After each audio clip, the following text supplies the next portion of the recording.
pretty much. And that was it. That was the end of it.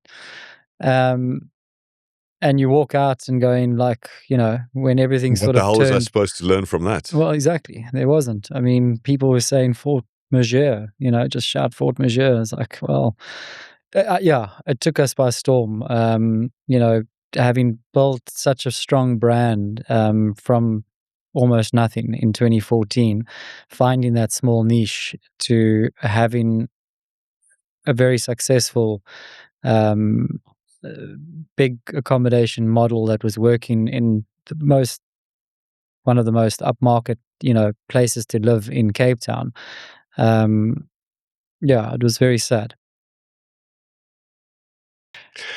The Dan Flow is all about human stories, and the idea around telling these human stories is that we can actually gain knowledge from other people's stories, their experiences, and ultimately gain somewhat of an insight into human consciousness itself. So Garreth, welcome to the Dan Flow. Thank you. Thanks for having me. So a couple of reasons why I got you on. We've known each other for a while. Yeah. I know a fair bit of your story, your personal life, but also your professional journey as an entrepreneur in different industries, and taking the knocks and then getting up again and going again and then taking another knock and getting up again. And I know there are all these stories like, it's about how many times, it's not about how many times you fall, it's about how many times you get up again. But to actually see this in practice and to see like the lived experience of that is something extraordinary. I know it's not always very comfortable, but that's why I want you on, to hear a little bit about that story. But I want to start from a slightly different angle. Now, you're quite the sportsman. At some point, you how did you injure your knee? Torn ACL or something? Or playing football pretty much my whole adult life and young. I think I started when I was 6. So I mean, football was like embedded in my blood. Soccer. Soccer. We can't say soccer. Soccer's American. It's football. Most people will take they won't appreciate you saying soccer, so we'll stick to football because it is football. American football's got American football. But so played for Wits, played for a number of professional sides as well. So soccer was a very big part of my journey through like I said, from the age of 6, playing for Wits University down in Johannesburg, moving over here, playing for Western Province, Cape Town Tygerberg, various different, professional clubs, Hellenic, FC Fortune. Towards the last part of my sort of, let's call it soccer career, a guy came in for a tackle. I fortunately jumped over it, thinking that I've missed it, and I completely landed somehow, weirdly enough, to break my I think you got the tibia and the fibia. So it's the fibia of the knee that completely snapped in half. It was crazy. I mean, I limped off the field thinking, okay, shit, this is... So the fibia is the big one. Yeah. That's the front bone just before it connects to the knee. And so you broke it just under the joint. No, so if I do that, you've got the two that join. I think it's the tibia and the fibia, if I'm not mistaken. The femur is the big one, right? Yes. Your upper leg. So you've got the kneecap in front. So it's this guy at the bottom of the knee that snapped right off there. So literally just came off. Through the joint? No, the bone, the actual knee bone. Jeez. So the bone itself completely just detached, snapped. Delightful. I mean, it was weird. I went, I got home that evening, living alone, and I thought, I'll just take some ibuprofen or some painkillers, and it was still okay. And then just iced it a bit. Fortunately enough, I drove an automatic at the time, so I could get home. I drove home myself and then limped and then eventually when I got back, I was like getting to the couch, I was like, oh, there's something wrong. So I phoned my sister and I said, listen, I need proper medication. Like I need stronger painkillers to get me through, and I'll go to the doctor the next morning. And she came through and went straight through to the hospital, phoned a family friend, Johan Jaber, who's a hip specialist. And I said, look, this is the situation. What do you think? And he said, straight to emergency. He says, you've broken it. I hope you haven't torn anything, but you got to the hospital, Panorama, and went in for the scans, and the doctor said, this is beautiful. It's one of the most beautiful things she's ever seen. It's so clean. Cleanly cut completely. And then booked me in the same day, 2 days in hospital, went in for the op. So I've got like a plate with 8 screws that go into the knee. So that was the end of the soccer or football. And it's one of the setbacks in life, I guess. I mean, you've done it your whole life. So had certain dreams and aspirations, and absolutely, they came to a screeching halt. I think, it was towards the latter Liverpool's part not going to call you up. No, well, or whoever. In their current form, they probably should, but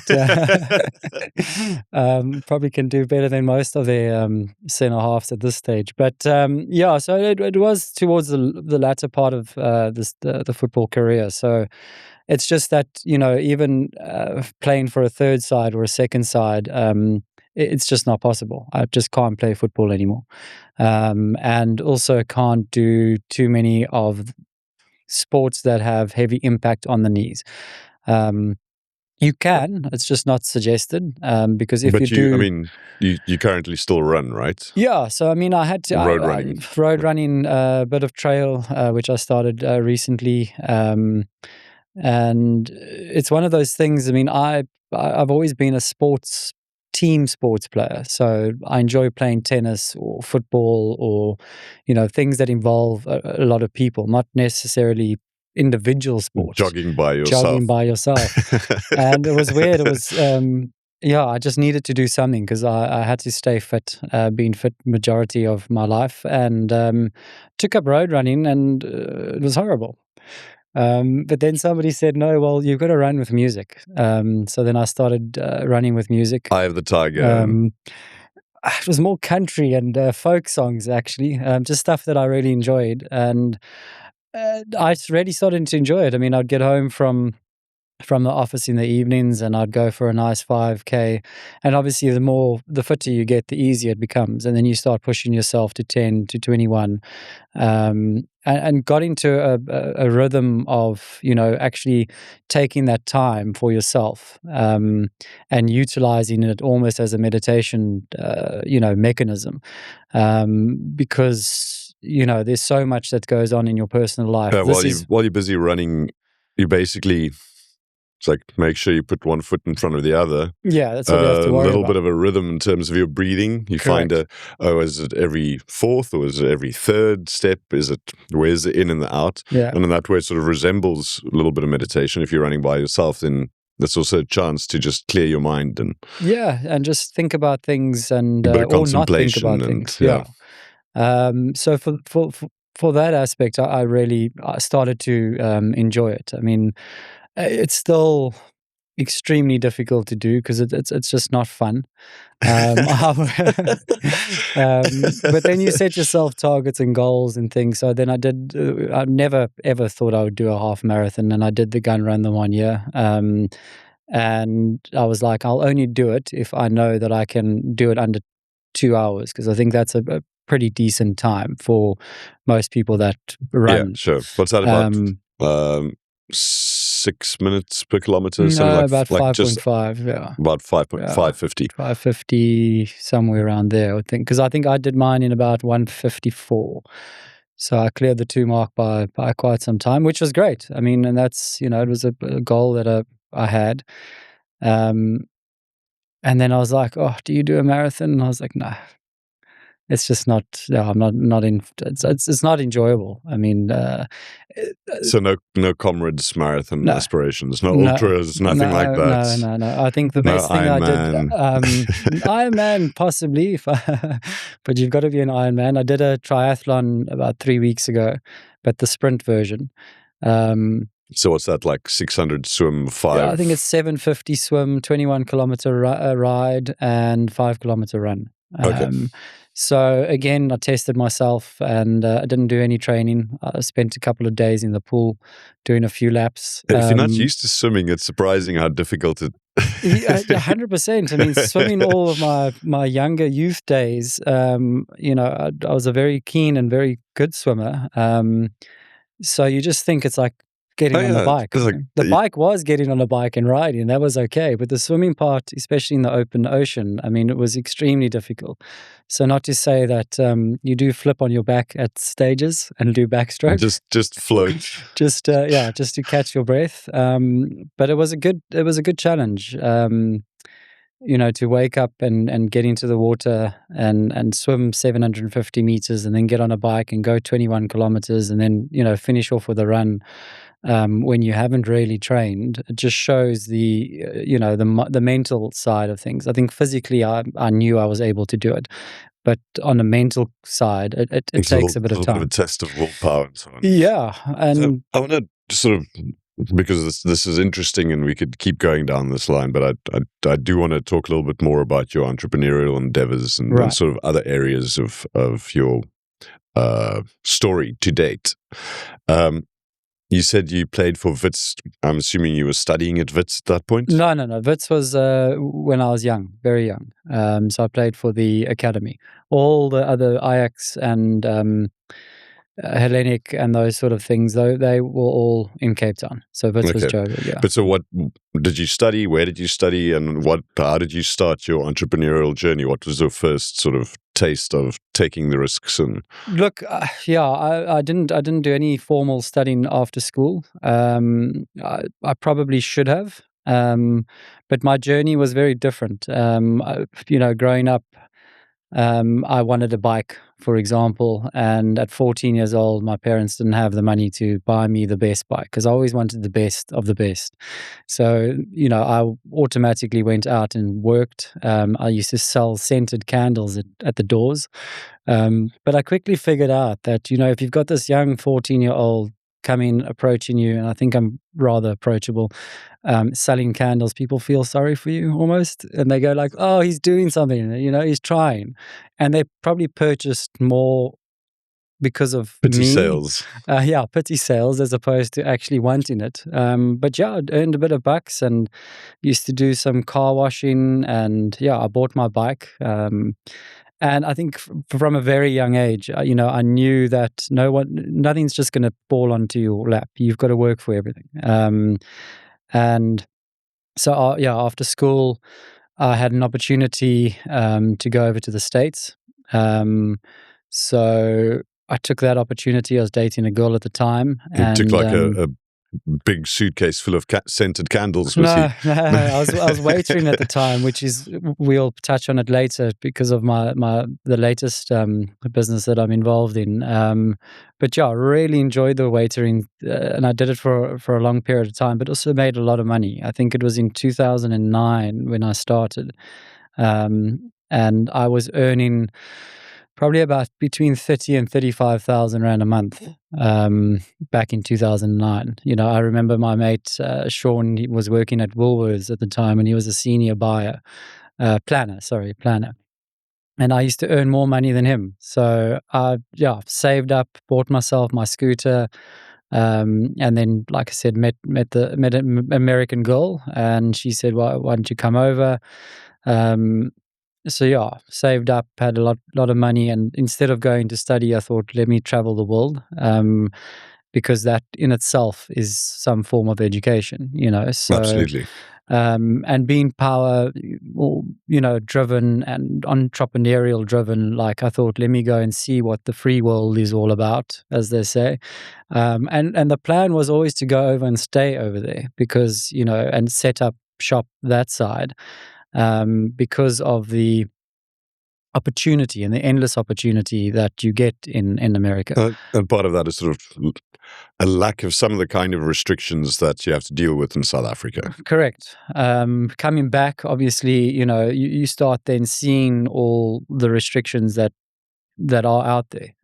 It's extremely hard for a male to get any sort of funding, or it's not.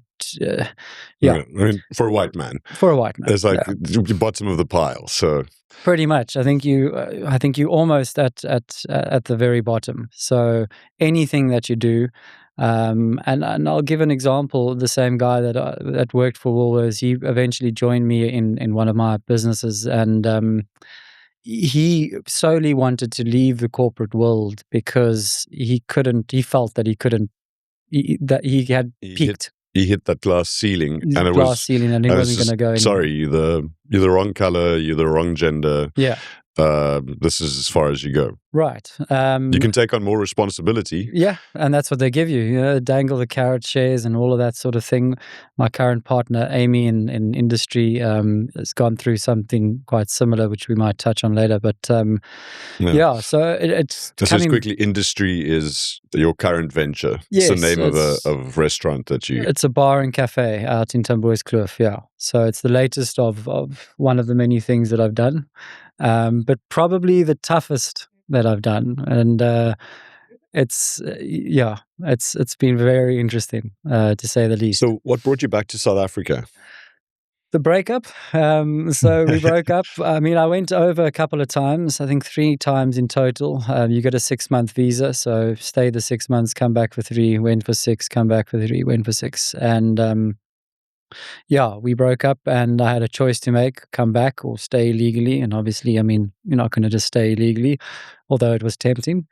But then, I figured out a plan of what I was going to do when I came back. And hospitality's always been something that I've been good at. Like I said, earning that amount of money as a waiter takes some form of skill. It doesn't just sit on your lap. Lots of hours, hard work, but also the interaction with people. In sales, definitely taught me the sales side of things, the upsells, even if it is just the Jägermeister onto the bill. So I think I've always wanted to have a bar, cafe, not necessarily a restaurant, because restaurants are different and a lot more difficult.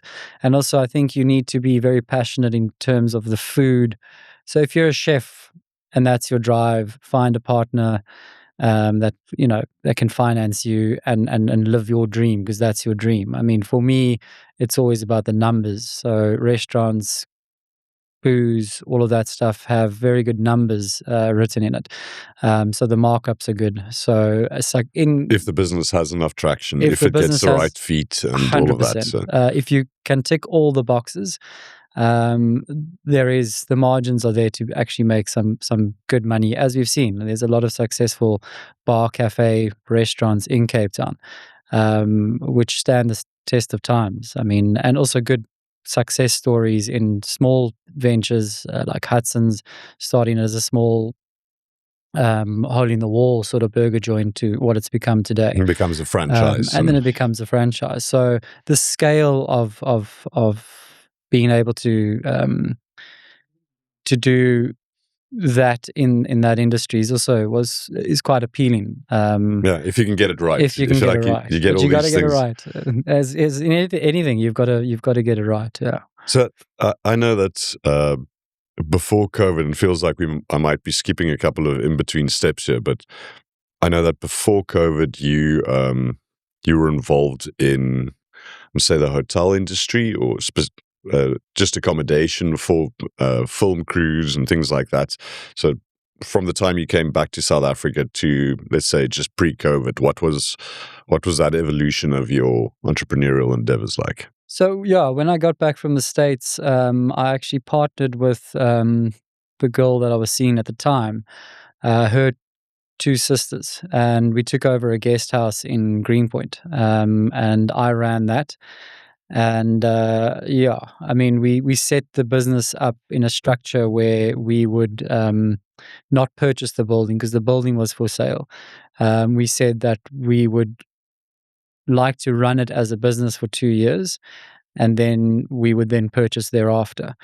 That was, it didn't go according to plan, because the people that we had done the deal with. So essentially, we signed a deal for 3.8 million rand, and then what we did is we placed a big deposit down, And essentially that deposit would come off of the 2-year, let's call it, rental that we were paying. So all that money would have come off the purchasing price. And down the line, about a year and a half into it, we found out that the owners had cancelled the sale. And a guy who's now in the actual guest house itself, he's turned it into offices. He took them to the High Court and actually won the application that the building belonged to him. And I got a call the one day to say, listen, you need to get out. Yeah, listen about that. Yeah. Obviously, I mean, just completely just dumbstruck. I mean, we had a fairly decent deposit in. We had been paying this extra rental. It wasn't it was over and above, because that money was going towards the actual sales price. And it was a huge knock to have. We went to court, and look, I mean, if anything, anybody that's been to court and understands the system, they threw a lot of money at it. So we must have spent at the time, and now we're looking at about 2011, we spent about 500,000 rand in court.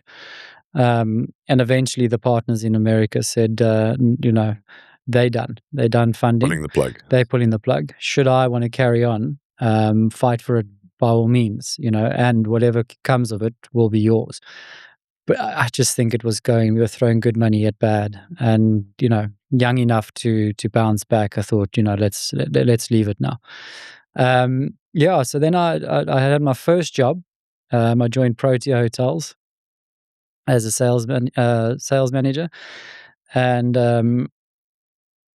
it was interesting. I was there. I couldn't, for me, if you are entrepreneurial driven, it's difficult to go and sit in a corporate desk. Things are just structured according to the company, and all by all means, it's the right. There's specific. You have a little box, and these things are upstream from your job, and these things are downstream from your job, and you've got to stick to those lines. You can't just go figure it out and solution the thing by yourself. You have to stick to your little department. But your mind is not.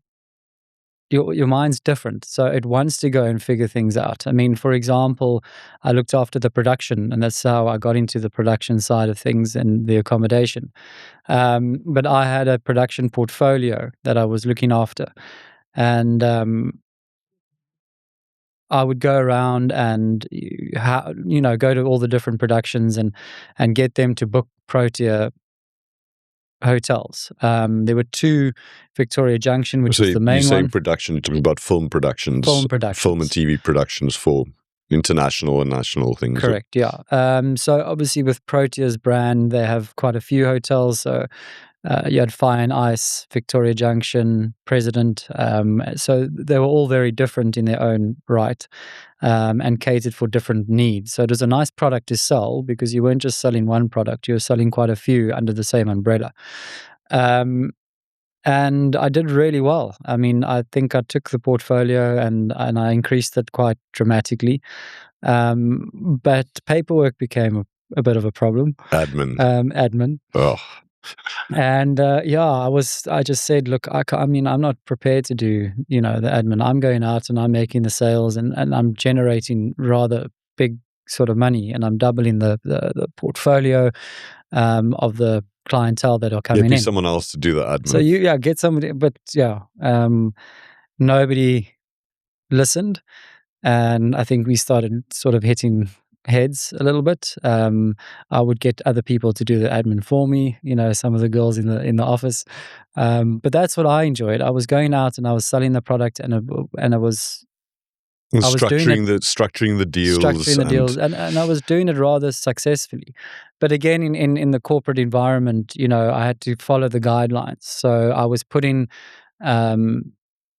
production companies in one hotel, because the need for that product was far superior than any of the other products that we had, or rather maybe not mention which hotels, but and then got into trouble for doing that. And eventually, it was a 9 months. 9 months I did that, and I left.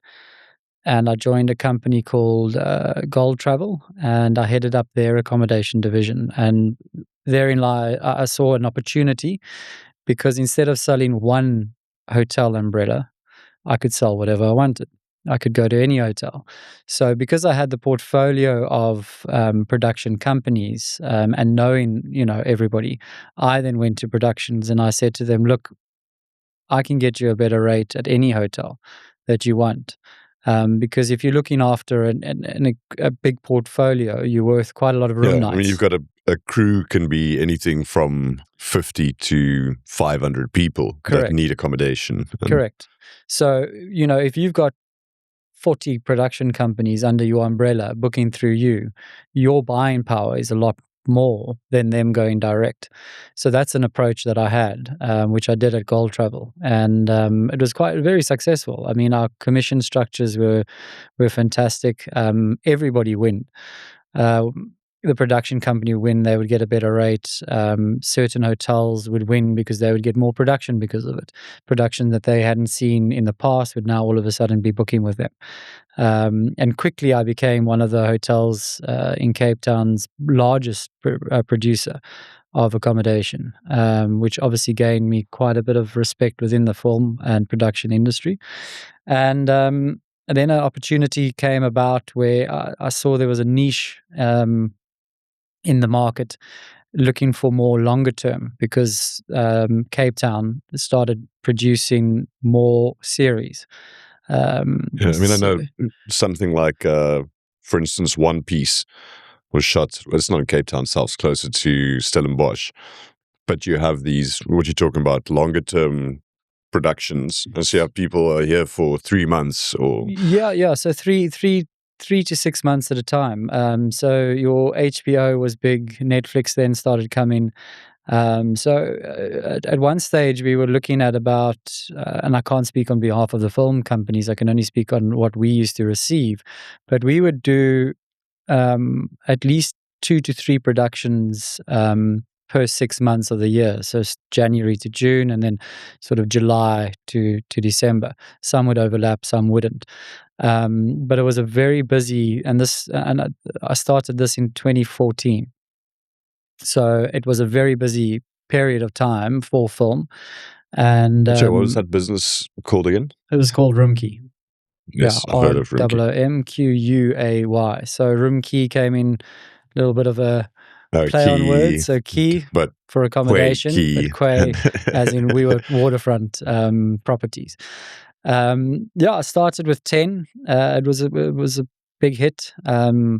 Signed long-term contracts with the Waterfront, and then I furnished the units. And then grew from there. So from the one building, we went into the other, acquired another 13, and then we migrated into the silos, silo 2 and 3, and a little bit into the marina. And at one stage, we had a fair big portfolio, and we were sort of going up against the likes of Village and Life, who had the monopoly in that area.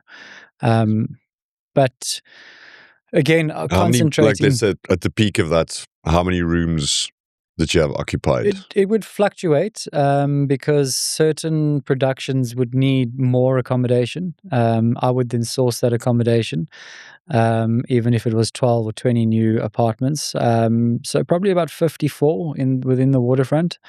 And then there were a couple of series that we did where we needed to incorporate another 60 units, for example, smaller ones. But quite comfortably, I mean, we were sitting at about 50. So some of those were basically your own or under your control, and some of them you would let out.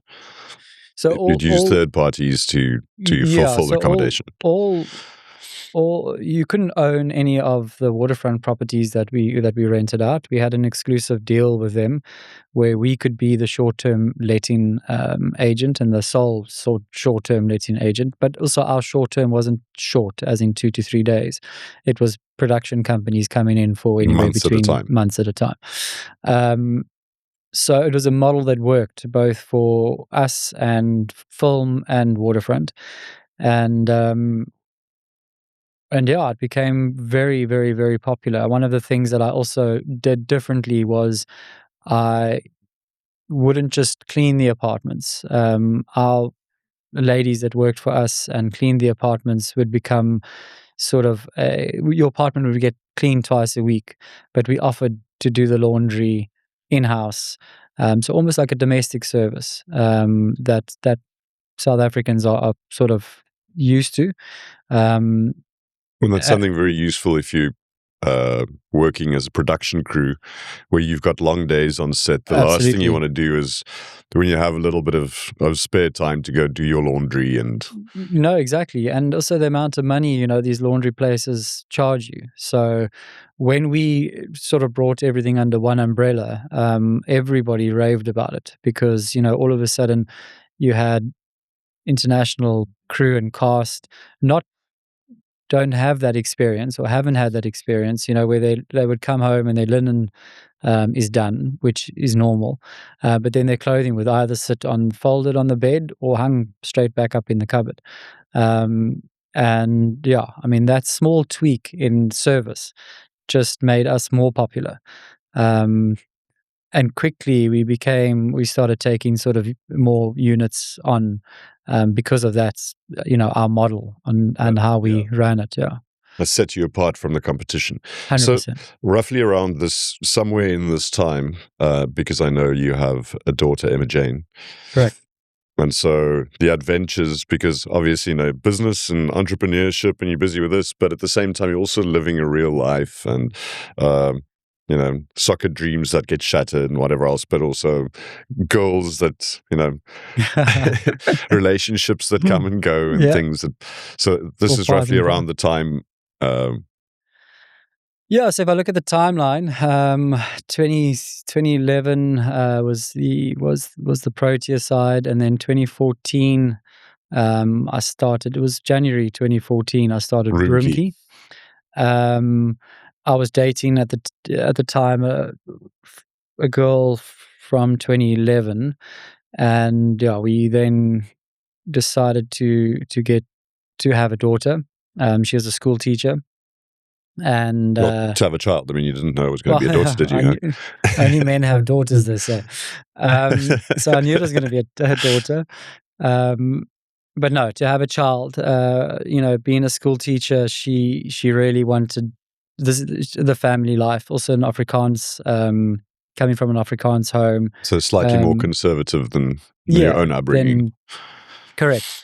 Which was great. I mean, I always wanted a family. It was something that I always felt that I would have. It wasn't at any stage that I feel that I was going to be single and for the rest of my life. Kind of, I wanted the family life. And I mean, to a degree, she ticked most of the boxes. We dated for years.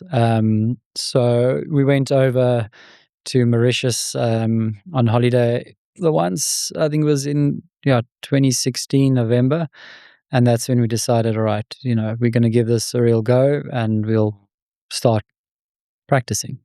And yeah, we came back, and I'll never forget. It was the Christmas of 2016, where we told the family, look, we're going to start, trying to have a child. It's what we want. It's what we both want, and. Yeah, I was, very set in my career. Room Quay had taken off. I think at that stage we were turning quite a bit of money, so I was comfortable enough to be able to support the family and do all of that, carefree almost. And I was with somebody that, I thought mom to be. So Emma Jane now would have a comfortable life. So it all looked, the boxes were all ticked, to have a child, not just oopsie. And then we actually broke up on New Year's of 2016. And I called it off, and I was like, I'm done. Bit of rough waters there. Yeah, a bit of rough waters, and I said, no, I'm done. And then I got about a week later, I got a picture on WhatsApp The pregnancy test, Oh. positive. So I was like, oh God, all right. It's obviously meant to be. I mean, we've spoken about it. We should then just carry through. It must be. So I got back together, reluctantly almost, and again, coming from an Afrikaans family, it was sort of frowned upon to not be married when you are pregnant, and bringing a And so in child. short order, it's like, okay, guy, this is what's going to happen very quickly. You're going to get engaged. You're going to get married as quick as possible, Yeah. so that. And also because, females, I mean, image. So having to get married Being in later, a you'll wedding be dress bigger. with a Yeah. And then obviously, so it's that fine line between a big belly later, or getting married after the child's born, which again was kind of frowned upon. So it was very rushed. It was then all of a sudden, right, this is now happening. shotgun wedding. Shotgun wedding. Literally, I think it was, we got married on the 5th of March, 2017. And my birthday's on the 23rd of Feb. So we had, it was 4 weekends leading up to the 5th of March. It was engagement party the Friday night. The following weekend was Your birthday party. my birthday party. The following weekend was my bachelor's, and the following weekend was my wedding. So yeah, I mean, it did take away that whole, excitedness when you meet somebody and you kind of fall in love and you go through that whole anxious butterfly feeling of proposing and not really knowing. Yeah, this just felt duty, like a duty. It was like more of a duty. It was like, okay. And looking back, it probably wasn't the right decision to make. It was a rush decision. And I mean, 2019, we get divorced after Emma was just turning 2. So back then, it felt like what I was thinking at the time was the correct thing. Don't rush it. I mean, we had just broken up for good. Now all of a sudden you're married. So it was always going to be challenging. But again, I mean, it's one of those things that you do, and I think if you're going to do something, you need to follow through to your best of your ability. You've got to give it your all, so that one day, if you have to make the choice of walking away or doing what you need to do, you can stand back and go, right, I did everything in my power. I gave everything, so I don't feel bad walking away, because more I couldn't do, Yeah. and that's, I think, the crux of our marriage was about that. I used to work really hard, late nights, early mornings, going for runs up at 5 o'clock, and I'd get home when Emma was born, feed her a little bit, read to her a little bit, and then I was back at the office. So our whole marriage life was very all about the child, really. We didn't personally stop sort of not communicating, but there wasn't much family in time. Yeah, it was very different, very difficult. Let's just say you got divorced in 2019, and then 2020 rolls by. Yeah. And suddenly we have something coming out of Wuhan in China. Right. And the whole world loses its mind. And I think there's a physical virus, but there's also this very serious mind virus that exposed itself in this homogenous action right across the planet. Everyone sort of taking the same things, but the impact on small and medium enterprise was absolutely massive. I think that's right across the world. It was affected everywhere, right? And so suddenly you face that challenge. Yeah, it was an extremely tough challenge to take on. And I think the unknown or the uncertainty of where we were at. I think South Africa was just kind of following the Western world and what they were doing. It seems with like the Western world's lockdowns. kind of following the Chinese world, Yeah. who showed us videos in the very beginning of people just collapsing in the streets. I don't know if you remember that. Yeah. Like, why are we intubating people? Why aren't we treating them earlier? Yeah. Why are we?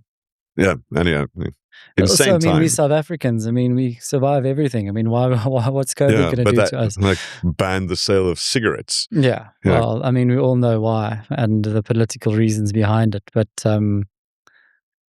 yeah, to help the sales of the illegal brands that were flourishing. Right. Yeah. So look, I think COVID was a bit of a mixed emotion for a lot of people. I think some people were fortunate. They got to keep their jobs. They got a bit of time off, really, a bit of holiday. Didn't really know. Catch up with the family. Lockdown. A lot of children had or made or conceived. Certain relationships that flourished. Certain relationships took a dive. I think it all depended maybe financially what happened.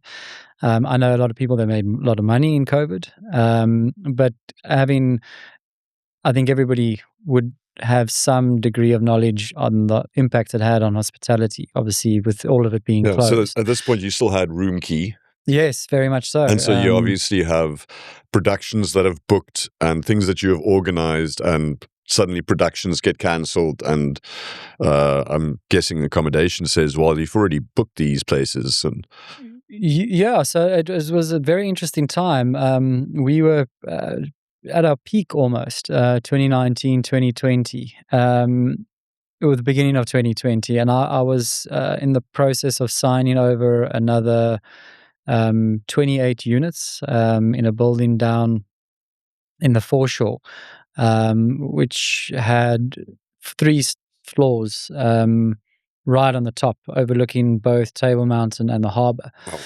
And yeah, pretty much a done deal. I had a production lined up for it. They were going to move in sort of middle of May and stay up until October. So when you've got a contract like that, it makes signing a big agreement and a long-term agreement easy, because you've got the clientele. It's lined up. Massive ship on its way. Let's 100%. Let's make it happen. And obviously we had the crew that could do it, and our team was stronger than ever. We were the biggest that we had got to. So an extremely exciting times. I remember, discussing the deposits, and it was never a problem. And then all of a sudden COVID hit, and I think it was massive, because now all of a sudden you've got these apartments that you are locked in long term, the model that we had, and you've got to get out of them. Because, so you keep paying rentals. But you signed so gingerly. Well, in hindsight, look, it was a great model. It was working. We were doing really well. I mean, to take on the likes of Village in Life is from an independent one-man kind of show almost, with his team around him. It was but it was a huge financial knock. We had to pay rentals. We didn't know how long it was going to last. That was also part of what made it so terrible, right? Oh, just 2 weeks. Just 2 weeks. We meant so 3 weeks. On. Oh, no, so actually it's 6 months. Yeah. We're going to lock down again. Yeah. And it's just that rolling uncertainty, and you're bleeding money. You're bleeding money left, right, and center. You've got staff to look after and pay. Yeah. I know that they did have those incentivized sort of government scheme things that, that the staff could claim from and things. But, I think the uncertainty of it, and, then you've got to get out of all your contracts. Yeah. So you lose a lot of money. Out of your a communal contracts. friend, I'm not going to mention his name because I didn't get his permission, but he had a beer brand, and he, you can imagine, you've brewed a bunch of beer, now you're not allowed to sell it. They tell you, don't worry, we're opening again at this time. So you brew the next beer that's going to be ready for when they open, and then they don't open. And so you just... Yeah. And at the same time, like saying, you're paying for premises, you're paying for staff, you keep on paying in the hope that things will just come right, and they don't, and you just keep bleeding, and eventually you bleed out. Yeah. pretty much. And that was it. That was the end of it. And you walk out and going like, when everything What sort the of hell was I turned. supposed to learn from that? Well, exactly. There wasn't. I mean, people were saying Fort Majeure, just shout Fort Majeure. It's like, well, yeah, it took us by storm. Having built such a strong brand from almost nothing in 2014, finding that small niche to having a very successful um, uh, big accommodation model that was working in one of the most upmarket, places to live in Cape Town. Yeah, it was very sad. And so we're talking about this business bleeding dry, and it is terrible. And I think what upsets me about it so much is the fact that if it were a force majeure, right, a proper one, Right. a natural disaster of a kind, or something that we really couldn't control, then you could say, well, that's just how it is. But I feel like so much of the injury was actually inflicted by government reaction to the whole situation and unnecessary actions that were taken in things that weren't dealt with properly. And that knock-on effect to get you, like you say, like a business that you built yourself, and this thing is successful and it's working and it's growing, and then unnecessary government action for the most part, I feel, essentially shuts down your business. And this is happening a year after your divorce. So I suppose it's a few months later. Yeah. Yeah, you're kind of juggling a couple of things at this point. Yeah, you are. I think again, the uncertainty creeps in. You've made a big move, or I did, to get divorced, so moved out. And the one thing that always kept me sort of going was my ability to focus on the business. The hours that I put in. And now all of a sudden you scrambling because you're now trying to save your staff, you're trying to save the apartments, you're trying to save everything. You're going through, divorce, what's going to happen financially. You set yourself up to have a child, and all of a sudden you could lose everything. So it's a scary situation to find yourself in. And again, 6 months into it, to find out that it wasn't all that bad was very bleak. Because essentially, everything that you had built up for 6 years prior, within 6 months gets taken away. So, yeah, very, very, very hard pill to swallow. But I think the biggest there weren't too many lessons that could have been learned either. So we talk in entrepreneurial minds. We talk about paying school fees when things go wrong. These are lessons that you get to learn, and it's like, we never should have marketed it this way, or when you say we never should have signed these things that we needed to sign for the business that was incoming, and it wasn't foreseeable. Like, right. What do you? Well, I mean, it's because you have to, as an entrepreneur, you have to take risks, and all that could show you is, don't take risks. Correct. Look, I mean, there are certain things that you could learn from it. In maybe clauses in certain contracts that you can get out of. But again, I mean, those are all things that are relevant if looked at by two individual parties. You could probably now look at it and justify an out clause. But in most leases, essentially the lesson to learn is that hindsight's always 20/20. Yeah, exactly. But look, I mean, no regrets. I think, it taught me a lot about business, how to grow, how to scale, what's needed to do so. So, I mean, you've got to look back and you've got to look at any of the positives and just take it from there. Otherwise, it would be a dark, deep hole that you stare down. So you can't, and that's one of the things I think about being an entrepreneur is you used to sort of your ups and downs. It teaches you, it builds character, but it's tough. It's tough to keep picking yourself up. If you get knocked down, But Yeah, yeah, you recently can. it's sort of like little new meme. It's not about how often you fall; it's about how hard you fall. Yeah,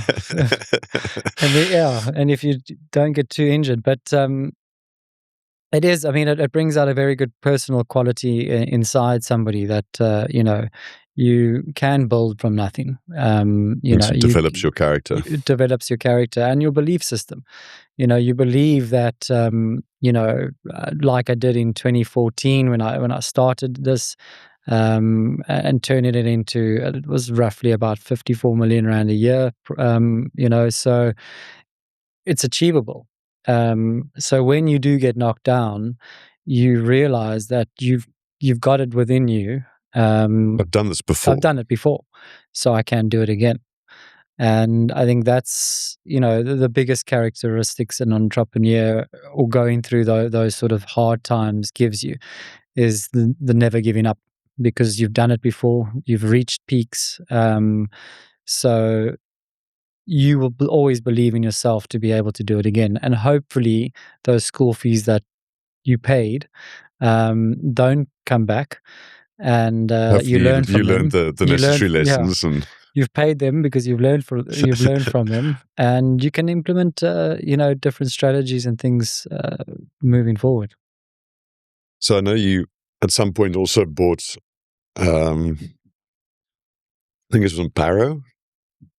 It's the original bed and mattress company, or Yeah, my ex-partner in the bed business approached me. I was doing a. I was busy with a. There were four of us that was busy with a center in Strand, which I exited very quickly about 9 months after COVID. I won't go into that adventure because it was more. Yeah, it was a difficult. That was a difficult one. so you're saying the bed thing was something that you resorted to because you have to do something, and then you guys started developing that out. And Yeah, look, my partner, he approached me.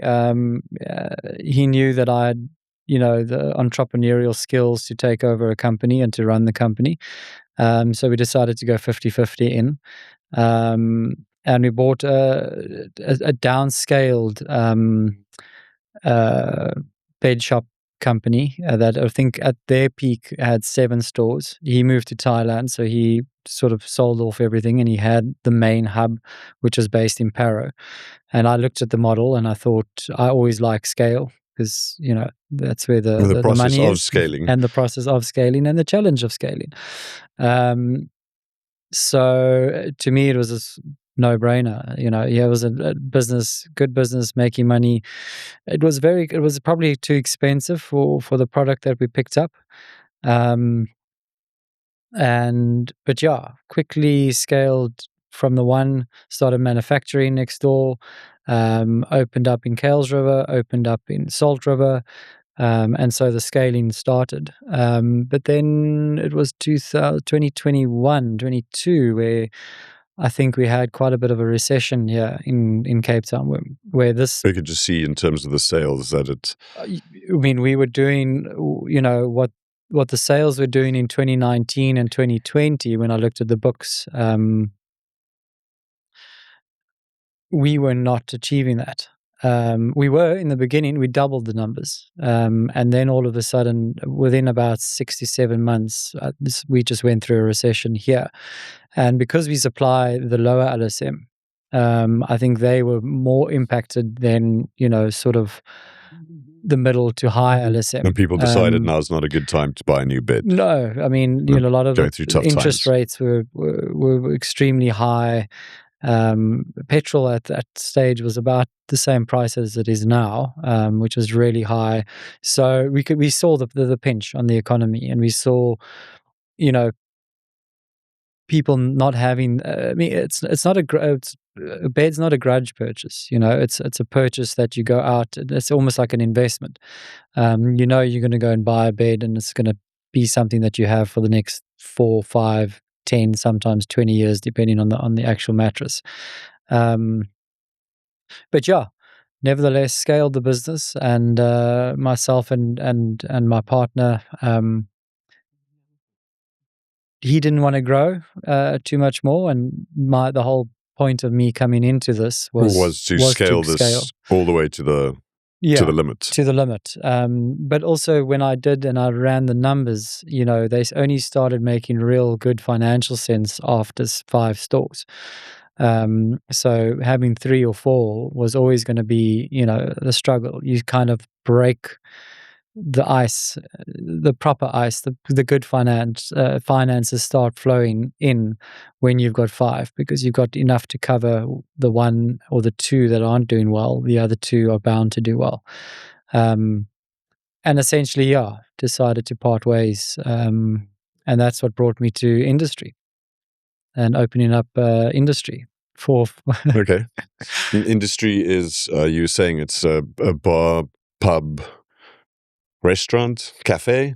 Yeah, so I mean, you have some chow, but you don't call it a restaurant. Look, I think if you're a restaurant, you need to have a variety of things on the menu. There's also certain aesthetics that you've got to have, like the tables are a certain way. So I've never wanted to do the restaurant. It's more bar, cafe, fun vibes, as opposed to a sit-down dining experience. This is on that crossing, Kloofneck, and what's the street that runs across it? So it's on the corner. Burnside. So it's on the corner of Kloofneck and Burnside Road, opposite Power and Glory. Will be, if you're coming up, I think it's Buitengracht that starts into Kloofneck. And you started looking at this space last year, and then started refurbishing, and we looked at it. It was a concept that myself and my friend Matt came up with, and we just thought that the right location, it would do really well. And when we saw it was up for rental in April of last year, I immediately, said, okay, listen, I'm on my way out with the bed company. I'm looking to do something, but I wanted to sort of diversify our portfolio. I wanted to start doing small shares in different entities. And again, I mean, I started negotiating. Pubs and restaurants and cafes for frequenting them. I can't imagine taking on the risk and pain and schlep of actually owning and running one. Well, when I say it was in the beginning of our conversation, I said it's probably the most challenging thing that I've done. And COVID seems all right. No, it's not. But it's extremely challenging. I think setting up something in the public eye, as much as a restaurant is, if you're not purchasing a franchise or something, you are in the public eye, so your identity becomes quite a big thing. People, especially Cape Townians, are very cliquey and enjoy the new places, but very habited. They all go to I'm one of them. You frequent the same place over and over, and it's difficult. So it's difficult to pull people in a direction where they're not too familiar with. Yeah, you need to develop a set of locals who come there often, and so when you start out and meet there, for like the place where all the friends meet each other. Absolutely. And so people don't even say that they're going there, because we all assume that you'll go there, and that's where that's when you start to knock out the lights. 100%, and that's where the name comes from, industry. So we were going to also look to target the people in the hospitality industry that end late and don't have necessarily a place to go for a drink afterwards. And our kitchen would stay open a bit later to accompany them. But also industry, all people in industries could come around and enjoy a drink after work, whether you're a lawyer, whether you're a school teacher, whether you're in the corporate world. One of the things we've put down on our tables is games, to the interaction of whether it's a family or friends. Everybody sometimes sits there, and instead of sitting on your phone, pull out a deck of cards and play whatever game you want, Snap or Uno or chess or whatever the case is.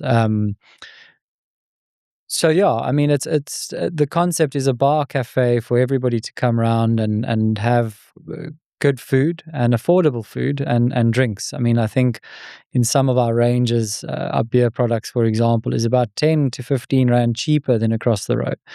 Um, so our identity there is bar cafe, fun, good food, and affordable. Yeah. Yeah. That sounds pretty cool. What I like is this idea of having some board games and things like that around because, as you were saying, the alternative is a bunch of people sitting. I find it so sad. It's like people sitting around a table and they're all just staring at their phones. Everyone's busy. It's insane. I Yeah. understand that you quickly have a message to send someone or whatever. You have a moment but the idea of people sitting around a table scrolling through their social media while they're sitting in each other's company is just terrible. Right. And I think, some of these board games and sort of ways to force the focus into the middle of the table. And no, absolutely. I think the only time you should be on your phone is if it's taking an urgent call or posting about the place that you're at. So maybe a selfie with the food. Yeah, exactly. Then by all means, be on your phone as much as you like, as long as you liking our page and you're putting some content out there. But no, yeah, I think my partner Amy in industry. I mean, she comes also from a corporate background and somebody that when we met wanted to get out of the corporate world. And again, not everybody's grown or not everybody can just do the entrepreneurial thing, because I think when you're in corporate, you've got the stability of an income. Whereas when salary is the salary. Salary is a salary. Maybe you miss some of your key targets and you don't get that bonus, but 100%. But you can also, if you feel overwhelmed or too much pressure or extremely stressed, and you're earning relatively well, which most of these corporates do pay well, then you can take a trip. You can put in leave and you can take a trip and spend 50 grand and go on holiday to Bali or whatever, unwind, come back to your salary. And, you just don't have any more leave, but it hasn't really affected your life. It's actually improved it.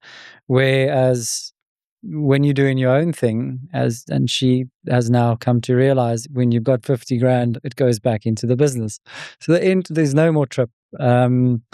It's hard work. And in the beginning, the initial stages, you've got to work hard and to be able to be in a comfortable position later on to have those trips. But just no. I mean, I've watched this game from many angles, right? And the only way to have a place that really does well and make lots of money is to basically live there. And just be there. That's it. You have to be there all the time. Every time you try to hand it off to a manager or something, it's that's slippage. That's look. I mean, and the both of us, the two of us. You say that. I mean, she does a 6 to 8, 8 to 6 job. And then she's always there, majority of the evenings until 10, 11 o'clock. The chef doesn't show up, so you've got to cook. Your barman doesn't show up, so you're behind the bar. So you're trying to, get events going. The place gets busier than you expected, and that's it. Roll up your sleeves, get in there. You step in. So you've got to sort of be prepared for the down times and the quiet times, which is very stressful, obviously, and then try to prepare for the busy sudden times, influx, which again it creates different levels of stress because you've got a staff component. Too many staff, your numbers don't make sense. Too little staff, you can't deal with the traffic. So it's finding that fine balance, and that identity as well is sticking to your identity. And I mean, one thing that I don't think I could have done, although having come back from accommodation side, is the kit out of the actual place.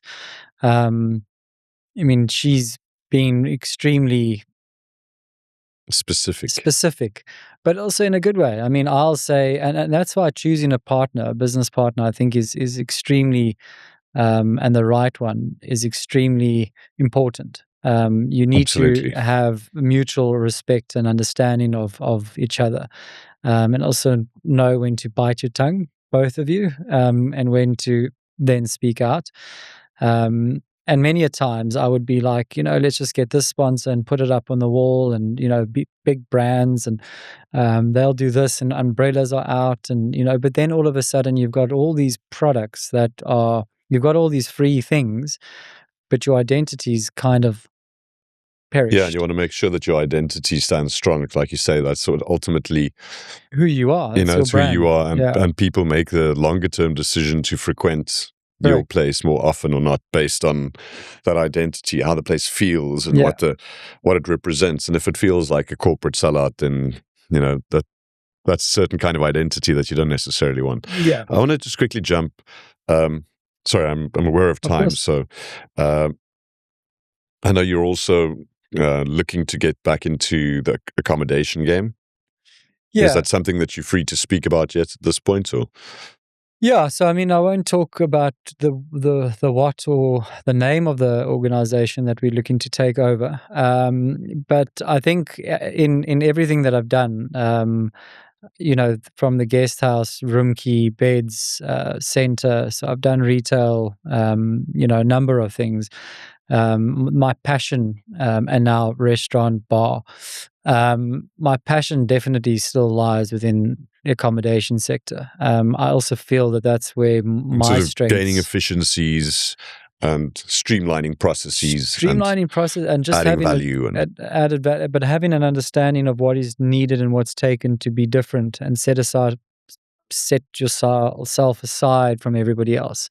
So there's an opportunity in town that we've now looked at and going to take over, where how many rooms is that? It's 32.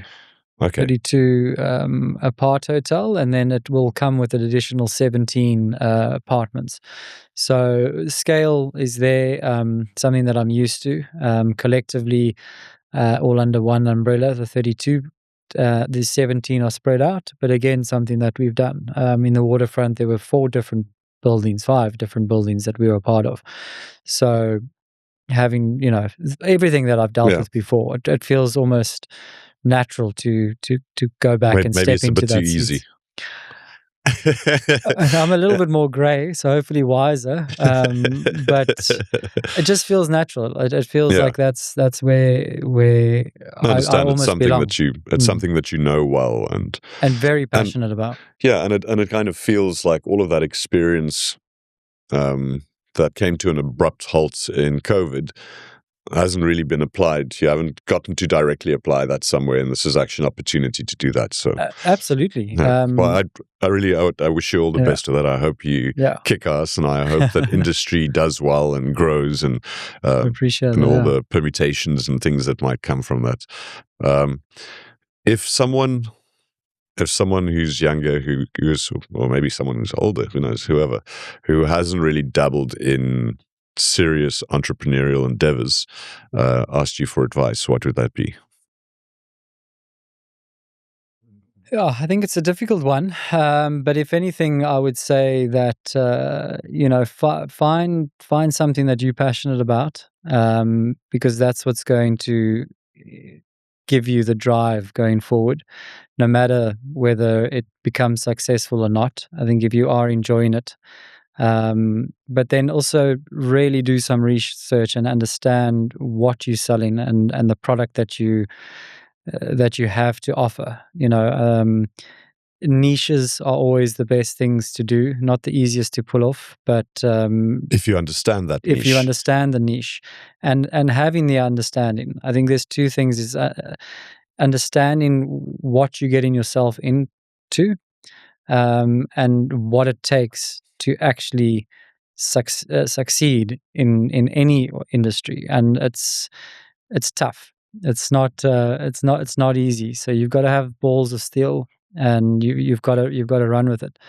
But do a lot of research in terms of what you're getting yourself into, and understanding the dynamics, especially the margins that are involved, the amount of money that might be needed. Different businesses will cost. Some startups cost 100,000 rand. Restaurants cost 1.8 million rand. So it's understanding where you want to be and and what you as a person are looking to do. I wouldn't suggest to anybody going out there, do it for the sake of it. I mean, you need to have the purpose, because it can quickly humble you. And if you're not built for it, it's a scary place. You're going to take shots, even if you're built for it. But yeah, whether you're built for it or not, it's extremely challenging. I think it'll probably be, if anybody does it, and anybody that's done it will probably side with me and say, it's a complete roller coaster. So make sure you get on, buckle up, and enjoy the ride, because it's tough. But at the same time, you do get freedom. Once you have got a successful product out there, and things are sort of mellowed down and operating nicely, you get that sense of calm and that sense of freedom that most people don't have, especially when you get into a position where your company or business is run by individuals, and you can step out and either do something new or do something more, or go on holiday while they're running the I business see for that little you. smile about go on holiday. It sounds quite romantic right now, doesn't it? Yeah, it's difficult when you're in it, because you've got to put all the money in to get. But again, having gone through the ups and downs, I've seen firsthand what hard work, determination is, and you can go to Mauritius and Singapore and Thailand, and you can travel the world, while you've got a product back home making money for you. So that's the goal. But to get there is, you got to just buckle up. Often harrowing. Often, and you also, I mean, don't let it knock you down. You some people are successful on their first venture, and it just blooms.